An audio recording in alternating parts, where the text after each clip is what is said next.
Tapi pastikan sebelum ada saya yang bernama Baha ini, agama sudah jalan. Dan di daerah lain yang nggak kenal saya juga agama sudah jalan. Betapa tidak pentingnya saya di kawasan-kawasan yang nggak butuh saya, atau di era yang sebelum ada saya. Nah, dengan ilmu seperti itu orang pasti tawaduk, karena dia tahu daerah yang nggak ada saya ternyata ya ada masjid, ada agama. Periode yang sebelum ada saya juga agama jalan. Sehingga kita tidak kumo luhur, wah kalau nggak ada saya agama nggak jalan. Zaman Wali Songo tidak ada saya agama ya jalan. Ekonomi juga gitu. Kalau Anda pakar ekonomi yang mensejahterakan rakyat, cara tawadhu itu kalau nggak bisa dengan rasa, dengan ilmu. Sebelum ada kamu banyak orang kaya, banyak orang yang nggak kenal kamu juga kaya. Banyak periode yang saat itu udah ada Anda juga kaya. Berarti Anda ini tidak siapa-siapa. Makanya saya pernah didatangin seorang profesor, ini kisah nyata. Gus, sebetulnya saya dengan bapak saya itu pinter mana? Bapak saya itu udah tamat SD, tapi saya bisa profesor. Saya ini profesor, anak saya naik kelas saja sudah senengnya bukan main. Artinya ini orang bodoh bisa menciptakan orang pinter, yang orang pinter kesulitan menciptakan orang pinter lagi.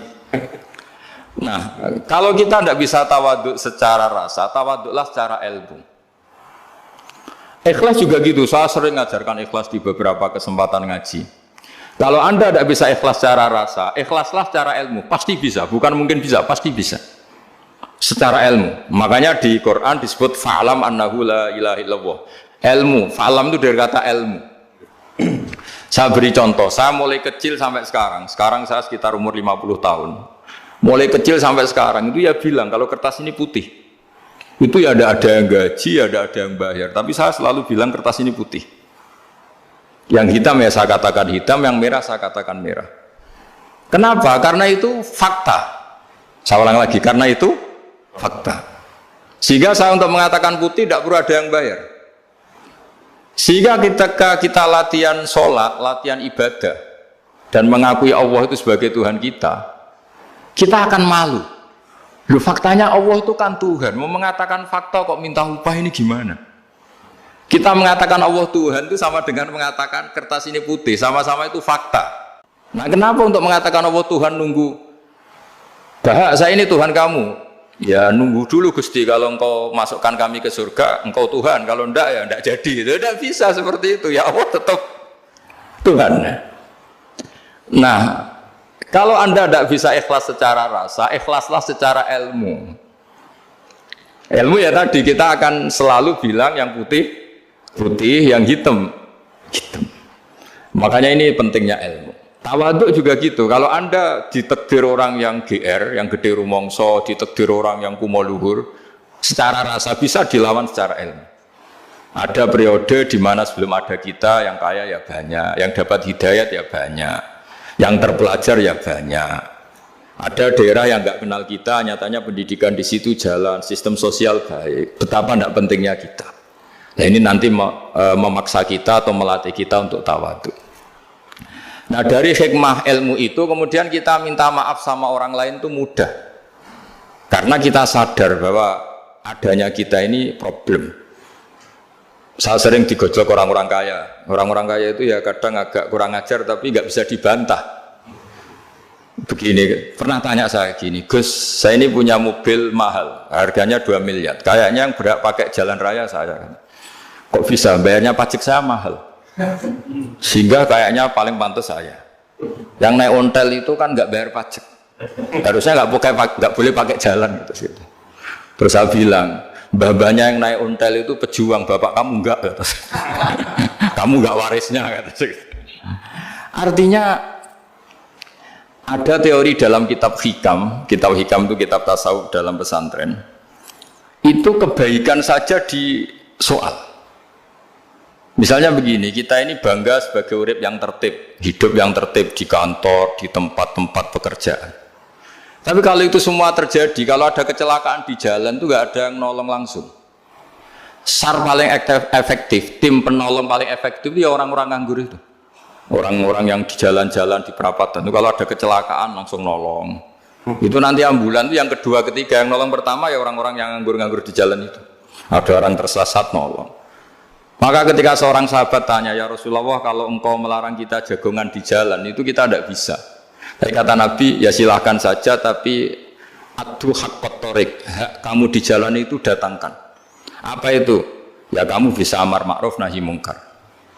Coba kalau di terminal, di tempat publik banyak orang yang soleh, itu nanti copet ya sungkan. Yang mau jambret ya sungkan, karena yang di situ orang-orang soleh. Nanti yang enggak sholat juga sungkan, karena yang di situ banyak yang sholat.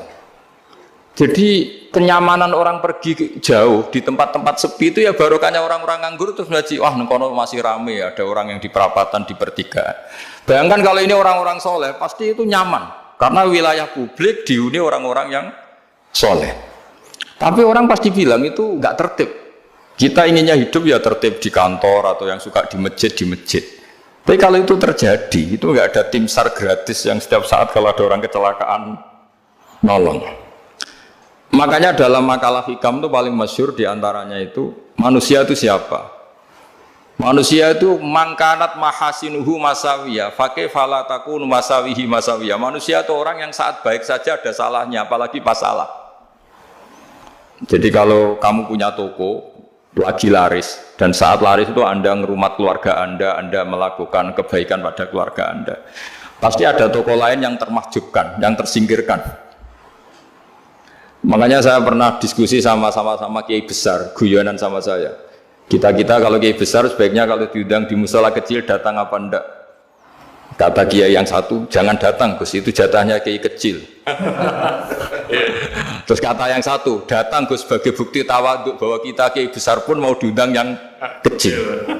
Akhirnya kita ini ya kadang datang kadang enggak, karena kadang kita enggak datang supaya jatah rezeki kiai kecil enggak terambil.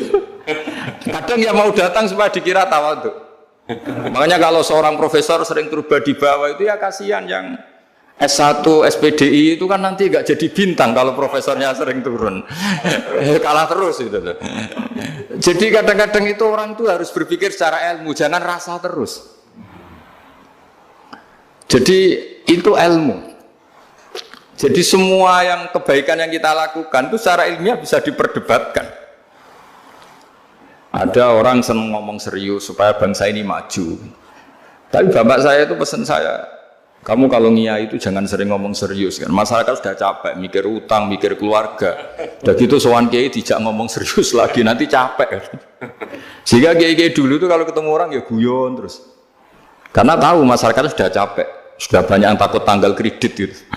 Sudah takut tanggal kredit, takut problem sowan kiai diancam neraka lagi, itu kan ketakutan berkali-kali. Jadi makanya ini kan kebaikan itu dievaluasi karena kita tidak nabi, tidak wali. Jadi kalau kata hikam itu apa yang Anda kira baik itu ada masalah, apalagi sedang masalah. Saya sering cerita ada orang suami istri harmonis sekali. Itu tanyakan ibunya, pasti mulai gak peduli dengan ibunya karena terlalu harmonis dengan istri. Oh, itu pasti bukan mungkin lagi. Jadi jangan tanya istrinya, tanya ibunya. Oh, jok nikah lupa saya, ngalor ngidul sama istrinya. Tanyakan temannya, wah itu jok nikah lupa temennya. Tapi yang baik sama teman, tanyakan istrinya, jatah belanja untuk ngopi. Ya begitu terus itu. Jadi siklus sosial itu. Nah, di sini pentingnya saling minta maaf karena dalam kebaikan kita pasti ada kesalahan. Ketika karir kita baik di pemerintahan maupun di kampus, pasti dengan sendirinya ada yang agak tersingkirkan. Meskipun itu sudah hukum alam, tapi apapun itu kita harus minta maaf. Makanya banyak saya sering cerita berkali-kali. Dulu itu ada dua nabi yang seangkatan, itu luar biasa debat ilmiahnya, tapi debat baik. Mulai dulu ya ada polemik itu ya mulai dulu ya ada. Yang Nabi Yahya itu suka berkawan orang-orang soleh. Kalau ditanya kenapa kamu berkawan orang-orang soleh, ya enak lah, karena berkawan orang soleh. Yang Nabi Isa sering berkawan orang-orang yang nggak jelas. Ditanya kenapa anda suka berkawan orang-orang yang nggak jelas? Innama ana tabibun udawil mardo. Nabi dan kiai itu ibarat dokter, ya tentu menyembuhkan yang sakit. Kalau anda seorang dokter pasti neliti daerah-daerah pandemi, masa neliti daerah sehat? Nah, jadi Dulu bapak wasiat ke saya gitu, kowe nak jadi kiai kok bengkel. Jadi kiai itu kayak bengkel. Kalau nggak siap dadani orang nggak jelas ya jangan jadi kiai gitu. Itu ya, tapi kan masalahnya kita sendiri solehnya pas-pasan, takut terkontaminasi.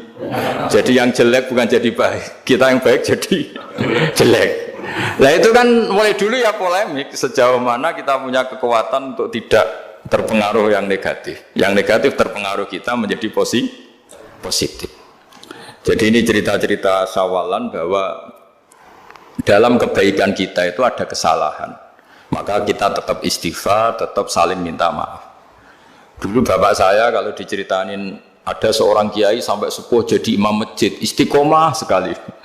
Dulu bapak saya itu guyu. Ya istiqomah, tapi wong liya terus ra iso dadi kader. Jadi calon-calon kiai ini sudah putus asa karena nggak pernah punya kesempatan jadi imam. Jadi di balik istiqomah itu ya ada memahjubkan orang lain. Makanya alhamdulillah di Indonesia itu ada pegawai pensiun. Kalau enggak habis itu. Karena yang anyar-anyar itu mesti ini kurang pengalaman, ini kurang senior. Tapi baru kan ada pensiun kan gantian. Tapi masalahnya di dunia kiai itu udah ada pensiun. Tambah sepuh tambah mantap, tambah sepuh tambah mantap. Nah itu sebaiknya ya mulai mundur-mundur sedikit dari imam masjid itu. Ya nyari-nyari yang lain lah supaya ada kaderisasi, ada. Jadi intinya itu di balik kebaikan yang kita lakukan pun itu ada masalah sehingga kita butuh istighfar. Di sini pentingnya dawuhnya para wali-wali, dulu ada istilah wastighfaruna yahtaju ilal istighfar. Ketika kita minta maaf, sebetulnya minta maaf sendiri itu butuh minta maaf lagi. Minta maaf lagi itu butuh minta maaf lagi. Misalnya saya dengan Mas Hilmi ini akrab, pernah pakai uangnya misalnya. Itu kadang kita bayar itu malah tersinggung, kok kayak orang lain saja bayar. Minta maaf juga gitu, kalau kamu punya teman akrab, terus minta maaf resmi itu tersinggung. Kayak wong liya ae jaluk sepuro. Jadi kadang jaluk sepuro itu malah masalah. Itu kan sama, kamu punya teman akrab terus kalau mau main, assalamualaikum, sakit masuk nopo boten, angsal boten, boleh nggak main? Itu mesti teman kamu tersinggung. Kok kayak orang lain saja? Artinya ketika Anda merasa benar karena protokoler ketika masuk ke teman, ternyata itu salah. Teman kamu maunya nggak protokoler karena sudah akrab. Tapi ketika kita merasa akrab, ternyata selonang-selonang dianggap problem. Kita tidak pernah tahu. Nah di sini kata ulama-ulama, minta ampun itu kebutuhan manusia karena dalam kebaikan kita pasti ada kesalahan. Makanya disebut wastighfaruna yahtaju ilal istighfar. Kita selalu diajari Rabbana zolamna anfusana, ya Allah kita ini selalu mendolimi diri kita sendiri. Jadi saat kita baik pun ada unsur kesalahan.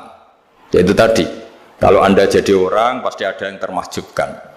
Kalau Anda kiai besar atau profesor atau pejabat turun ke bawah, ya kalau gubernur turun terus ya bupati gak jadi bintang kan. Kalau saya kiai besar misalnya turun terus ya kiai kampung itu ya sekasian. Saya pernah diundang Manakipan tidak datang itu kiai kecil bilang matur nuwun Gus gak teko. Aduh iwake gak untuk saya katanya. Barokahnya saya ada. Itu lucu ya matur nuwun betul. Matur nuwun Gus jenengan gak dugi jadi. Akhirnya jatah besarnya untuk saya. Nah, tapi yang punya rumah komplain. Gus tak udang ora tau teko pepe aku wong cilik. Aduh. Nah, ini saya harus mendahulukan versi Soibul Bait yang punya rumah apa versi kiai yang termahjubkan. Artinya pilihan apapun saya harus istighfar karena ada saja unsur salahnya. Ya makanya ini kan makanya ya saya minta UGM juga saya sering undang saya terus nanti dikira karena kampus besar Gus Bak mau juga keliru lagi. Kalau 1-2 kali mungkin boleh, kalau keseringan ya gak boleh, nanti itu dikira saya maunya hanya sama kampus besar, padahal saya sama RT ya sering datang juga. Nah ini yang terakhir saya bacakan teks otoritatif sebagaimana janji saya. Kata Rasulullah SAW di sebuah hadis, ini terakhir nanti supaya nggak lama-lama saya juga punya wadhifah. Ada orang itu punya hutang itu ya hutang, memang hutang. Singkat cerita orang itu tidak bisa bayar sampai akhirat. Dan aturannya Allah, orang yang punya hutang tidak bisa bayar ini harus diaudit, harus diselesaikan di akhirat. Kalau tidak bisa diselesaikan di dunia, diselesaikan di akhirat. Walhasil akhirnya di akhirat itu ditagih dan tidak mampu bayar. Karena di akhirat sudah tidak ada kredit, tidak ada ATM, tidak ada apa saja. Terus kata Allah, solusinya kebaikan kamu dikasihkan yang ngutangi. Ternyata kebaikan dia tidak cukup juga. Bayarnya apa? Kejelekan yang ngutangin dikasihkan yang utang. Kayak apa celakanya? Kebetulan yang ngutangi salahnya banyak, ini kan repot. Tapi Allah itu tidak suka kalau ada orang mukmin yang satu saudara kemudian masuk neraka karena saudaranya ini. Kata Allah, jika ini masuk neraka berarti disebabkan komplain atau ketidakikhlasan temannya yang mukmin. Masa orang mukmin menyebabkan mukmin yang lain masuk neraka? Allah tidak ingin. Makanya diantara nikmatnya beragama itu ukhuwah, persaudaraan. Baik persaudaraan atas nama iman atau atas nama kebangsaan atau atas nama kemanusiaan. Akhirnya si yang ngutangi ini tadi, jangan dibahasakan kreditur, nanti kita kayak bangunnya yang ngutangin nanti. Ya bahasa gampangnya yang ngutangin, karena tidak semua orang ngutangnya sama bank. Sama Allah ditunjukkan satu surga yang luar biasa. Nanti tak baca teks Arabnya ya, supaya dapat berkahnya bahasa Arab. Terus saking mewahnya surga itu, si yang ngutangin tanya, ya Allah itu untuk Nabi siapa? Karena semewah itu pasti untuk kelas Nabi. Atau untuk wali siapa? Katanya, terus kata Allah, sabda Allah, untuk siapapun yang mampu membeli. Lalu siapa yang bisa membeli surga semewah itu? Kamu bisa. Terus dengan apa ya Allah? Kamu mengampuni teman kamu itu, kamu bebaskan dari utangnya. Nanti tak kasih surga itu. Terus akhirnya sama Allah, kata orang itu, ya Allah saya bebaskan. Ya sudah, kamu berdua masuk surga. Karena Allah tidak ingin ada kasus aneh. Dua orang mukmin ini kan bersaudara. Masa bersaudara kemudian yang satu menjadi penyebab masuknya neraka karena ini tidak mau memaafkan.